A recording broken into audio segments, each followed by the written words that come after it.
Ito naman hong 3 araw na tigil pasada ng grupong Manibela. Isimula na raw ho ngayong araw. Brigada Jigo Boy Custodio, i-brigada mo!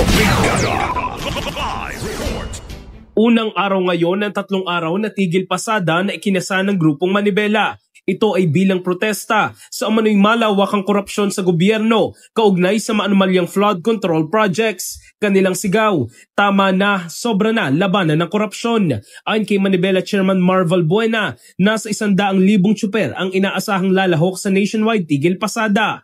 Tatagal ang kanilang transport strike hanggang September 19, habang bukas naman, isasagawa ng piston ng kanilang ikinasang tigil pasada. Samantala, tiniyak ng Land Transportation Franchising and Regulatory Board na hindi maapektuhan ang galaw ng mga commuters sa transport strike. Ayon kay LTFRB Chairman Chofie Luguadis, nakahanda ng mga contingency plan, katuwang ang Department of Transportation, MMDA at mga lokal na pamahalaan upang maiwasan ma-stranded ang mga pasahero. Kabilang sa mga hakbang ang pagpapatupad ng libreng sakay gamit ang mga sasakyan ng gobyerno, military trucks, bus at modernong PUV.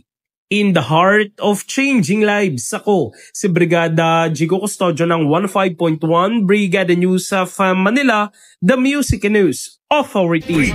Ang bahaging ito ay hatid sa atin ng Yummyvit ES3 Syrup. Simulang tuparin ang pangarap ng iyong anak. And starting now,